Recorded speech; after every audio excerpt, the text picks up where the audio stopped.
आज का अपना टॉपिक है वो है आइसो एंजाइम्स। तो यार आइसो एंजाइम्स का मतलब क्या होता है कि मल्टीपल फॉर्म्स ऑफ एंजाइम्स की और जो कि सेम रिएक्शन को कैटालाइज करें। मल्टीपल मतलब कि तरह तरह की फॉर्म्स हो, जैसे कि LDH1, LDH2, LDH3, LDH4, LDH5। LDH का मतलब होता है लैक्टेट डिहाइड्रोजिनेस। ठीक है, ये भी अपन आगे पढ़ेंगे। वैसे ही अपने एल्कलाइन फॉस्फेटेस भी आएगा।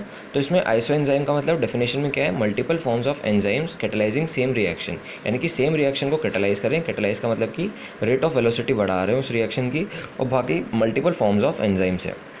एक बात इसकी और है कि इसमें फिजिकल और केमिकल प्रॉपर्टीज़ जो है इसमें डिफर करती है।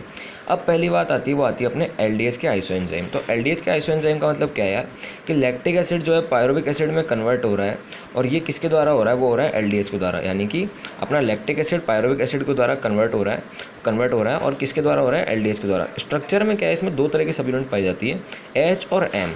अब ट्रिक क्या है यार, ट्रिक ये है कि M का मतलब होता है, यानी कि M वो होगा बेसिक। ट्रिक आप देख सकते हो, MB 100 MB 200 MB 300 MB अपन पहले रिचार्ज करवाते थे, ठीक है।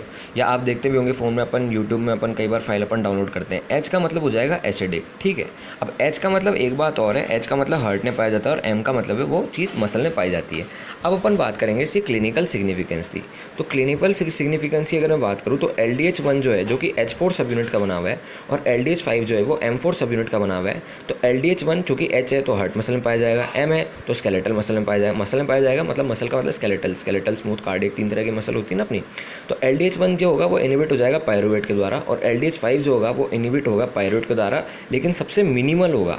इसीलिए पायरुवेट जो है कन्वर्ट हो रहा है लैक्टेट में, ठीक है। पायरुवेट इसलिए अपने लैक्टेट में कन्वर्ट हो रहा है। अब बात आती है KM की। तो KM की तो देखो यार, अपन फैक्टर्स अफेक्टिंग एंजाइम एक्टिविटी जब अपन पढ़ेंगे तब भी आपको बात पता चलेगी।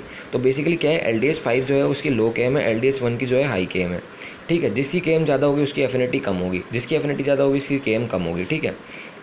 Isoenzyme subunits constitution principal tissue electrophoretic mobility percent of serum of healthy people. यह क्या है, LDH1 2 3 4 5।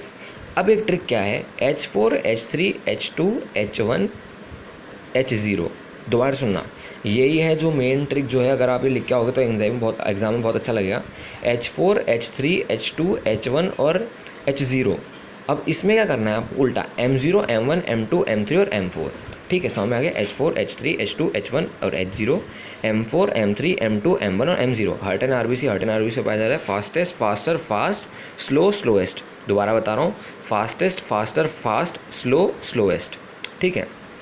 ऐसे होता है heart and RBC brain and kidney में पाया गया। और इसमें क्या है, देखो ये कहाँ पे, लिवर और स्केलेटल मसल में पाया जा रहा है, स्केलेटल मसल और लिवर में पाया जा रहा है। सबसे कम पाया जाता है LDH5, और सबसे ज़्यादा जो पाया जा रहा है वो पाया जा रहा है LDH2 सबसे ज़्यादा, LDH5 सबसे कम हो गया आपने। अब बात आती है डायग्नोस्टिक इंपॉर्टेंस की। तो डायग्नोस्टिक इंपॉर्टेंस की अगर अपन बात करें तो जनरली कंसंट्रेशन ऑफ LDH2 वो ज़्यादा होता है as compare to concentration of LDH1। लेकिन अभी एक्सेप्शन जो कि बहुत इंपॉर्टेंट है, उस पर क्वेश्चन भी आता है कि LDH1 की जो कंसंट्रेशन है वो LDH2 की कंसंट्रेशन से ज़्यादा होती है। कौन सी कंडीशन में, वो होती है मायोकार्डियल इन्फार्क्शन। MI का मतलब मायोकार्डियल इन्फार्क्शन, ठीक है। और इसी को अपन बोलते हैं, वो कहते हैं फ्लिप्ड पैटर्न। ये फ्लिप्ड पैटर्न आपको मिल जाएगा, सत्यनारायण में नहीं है, आपको वासुदेव में मिलेगा, ठीक है। LDH5 जो है वो लिवर डिजीज़ में पाया जाता है, ये देख लो आप इसमें, ये बेसिकली। और LDH की एक्टिविटी जो है वो RBC में वो 80 to 100 टाइम्स ज़्यादा होती है एज़ कम्पेयर टू सीरम, ठीक है। तो अब अपन ने यहाँ पे LDH को अपन ने पूरी तरीके से पढ़ लिया, लेकिन मैं LDH को दोबारा से आपको बताऊँगा। आप ये टेबल लिख करके आना, और ये आपको इंटर कॉम्बिनेशन लिखना पड़ेगा, डेफिनेशन भी लिखना पड़ेगा, तब जा करके आपको मार्क्स मिलेंगे। और अगर आप ये टेबल बना दोगे तो आपको पूरे मार्क्स मिल जाएंगे, ठीक है।